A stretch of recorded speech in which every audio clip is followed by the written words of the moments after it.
చంద్రబాబు మోసాలు క్లైమాక్స్ కు చేరాయని P4 అనే కొత్త మోసాన్ని మొదలుపెట్టారని జగన్ విమర్శించారు.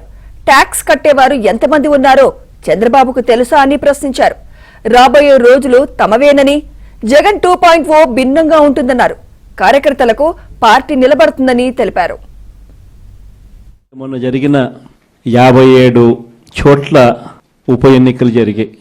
అంటే దాదాపుగా ZPTC స్థానాలకు, MPP స్థానాలకు దాదాపుగా 57 చోట్ల జరిగితే ఒక 7 చోట్ల అధికార పార్టీకి గెలిచే పరిస్థితి లేదు కాబట్టి ఒక 7 చోట్ల ఎన్నికలు వాయిదా వేశారు. మరో 50 చోట్ల ఎన్నికలు వాయిదా వేసే పరిస్థితి లేక ఎన్నికలు జరపక తప్పని పరిస్థితిలో ఎన్నికలు జరిపారు. జరిపిన ఈ చోట్ల కూడా దాదాపుగా 50 స్థానాలకు గాను 39 స్థానాలు వైఎస్ఆర్ కాంగ్రెస్ పార్టీ కార్యకర్తలు గొప్పగా తెగింపు చూపించి గెలుచుకోగలిగారు. గెలవడానికి కావలసినన్ని సంఖ్యాబలం లేనప్పుడు తెలుగుదేశం పార్టీ ఎందుకు ఈ మాదిరిగా ఎన్నికలు భయాందోళన మధ్య మభ్యపెట్టి, భయపెట్టి, ప్రలోభాలు పెట్టి, దౌర్జన్యాలు చేస్తూ ఎందుకు ఎన్నికలు నిర్వహిస్తూ ఉన్నారు అనేది వాళ్ళకే తెలియడం. చంద్రబాబు నాయుడు అనే వ్యక్తికి నిజంగా బుద్ధి జ్ఞానం రెండూ లేవు. ఇన్ని సంవత్సరాలు ముఖ్యమంత్రిగా పరిపాలన చేశాడని చెప్పుకుంటాడు కానీ నిజంగా ప్రజాస్వామ్యంలో ఉన్నప్పుడు మనకు బలం లేనప్పుడు హూందాగా అది వదిలేయాలి. నిజంగా ప్రతి ఒక్కరూ కూడా రాష్ట్రంలో ఆలోచన చేయాలి. ఒకవైపున చంద్రబాబు నాయుడు గారి పాలనలో దాదాపుగా సంవత్సరం అవుతా ఉంది. 143 హామీలు ఎన్నికలప్పుడు ఒక మేనిఫెస్టో అని చెప్పి ఈ కూటమి ప్రభుత్వం దాన్ని చూపించి ప్రజలకంతా కూడా మభ్యపెట్టి ప్రతి ఇంటికి పాంఫ్లెట్లు పెంచి ప్రలోభపెట్టి 143 హామీలనిచ్చి ఎన్నికలు గెలిచారు. గెలిచిన తర్వాత 11 నెలల కాలంలో ఈ పెద్ద మనిషి చంద్రబాబు నాయుడు గారు ఎన్నికలప్పుడు ఆయన చెప్పిన ఈ సూపర్ 6లు ఏమైనాయి, ఈ సూపర్ 7లు ఏమైనాయి అని ఎవరైనా అడగడానికి కూడా ధైర్యం చేస్తే ఆ స్వరం కూడా వినపడకుండా చేయాలి అని తాపత్రయపడతా ఉన్నాడే తప్ప ఆ హామీలను నెరవేర్చాలి, ప్రజలకిచ్చిన మాట నెరవేర్చాలి అన్నది మాత్రం ఎక్కడా కూడా చంద్రబాబు నాయుడు గారు అడుగుల్లో ఎక్కడా కూడా కనిపించడంలా.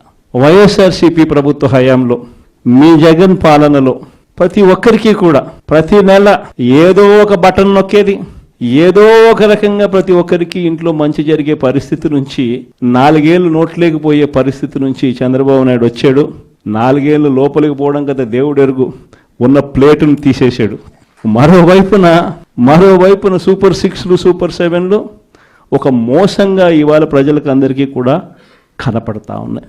ఇలాంటి పరిస్థితుల్లో ప్రజల్లోకి పోలేడు, కార్యకర్తలను పంపించలేడు, పంపించి ప్రజలకు ఫలాన్ని మంచి చేశాము అని చెప్పే పరిస్థితి లేదు. స్కూళ్ళు నాశనం అయిపోయాయి, ఇంగ్లీష్ మీడియం గాలికి ఎగిరిపోయింది, నాడు నేడు పనులు ఆగిపోయాయి. 3వ తరగతి నుంచి టోఫుల్ అనే ఒక పీరియడ్ పెట్టి మన పిల్లల్ని గొప్పగా చదివించాలి అని చెప్పి ఆరాటపడే ఆలోచనలన్నీ గాలికి ఎగిరిపోయాయి. టోఫుల్ క్లాసులు తీసేశారు. సబ్జెక్ట్ టీచర్ కాన్సెప్ట్లు 3వ తరగతి నుంచి పెట్టిన పరిస్థితులను గాలికి ఎగిరిపోయాయి. 8వ తరగతి పిల్లలకు ప్రతి సంవత్సరం ట్యాబులు వచ్చేటివి గాలికి ఎగిరిపోయాయి. మరోవైపు వైద్యం చూస్తామనంటే ఆరోగ్యశ్రీ బిల్లుల పరిస్థితి చూస్తే నెట్వర్క్ హాస్పిటల్స్కు ఈ 11 నెలల కాలంలో మామూలుగా ఆరోగ్యశ్రీకి నెలకు 300 కోట్లు ఖర్చు అవుతుంది. 11 నెలలకు ఈ పెద్ద మనిషి ఈ నెట్వర్క్ హాస్పిటల్స్కి పెట్టిన బకాయిలు ఎంతో తెలుసా? 3,500 కోట్లు. 3,500 కోట్లు నెట్వర్క్ హాస్పిటల్స్కు బకాయిలు పెట్టినాడు. అంటే ఆ 300 కోట్లు నెల ఇవ్వాల్సింది 11 నెలల్లో ₹1 ఇలా. చివరికి నెట్వర్క్ హాస్పిటల్ ఆరోగ్యశ్రీ పేషెంట్లకు వైద్యం చేయడానికి సుముఖంగా లేని పరిస్థితి ఈరోజు రాష్ట్రంలో కనిపిస్తూ ఉంది. 104, 108 అంబులెన్సుల గురించి నేను చెప్పాల్సిన పనుల, గవర్నమెంట్ హాస్పిటల్ గురించి అంతకన్నా చెప్పాల్సిన పనుల, ఇక వ్యవసాయం గురించి మీ అందరికీ తెలిసింది. ఒక్క పంటకు గిట్టుబాటు ధర లేదు. రైతు అనేవాడు దళారీలకు ఈరోజు పూర్తిగా అమ్ముడుపోయిన పరిస్థితిలో ఈరోజు రైతన్న వ్యవసాయం చేయాల్సిన పరిస్థితి. పెట్టుబడి సహాయం కింద అప్పుడేమన్నాడు జగన్ 13,500 ఇస్తా ఉన్నాడు. అది కూడా PM కిసాన్తో కలిపి మేము వచ్చినామనంటే PM కిసాన్ కాక 20,000 ఇస్తామని చెప్పి నమ్మబలికినాడు.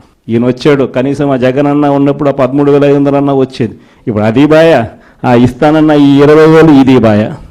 మరోవైపున రైతులకు RBKలన్నీ నిర్వీర్యం, ఉచిత పంటల బీమా పూర్తిగా ఎత్తేసాడు.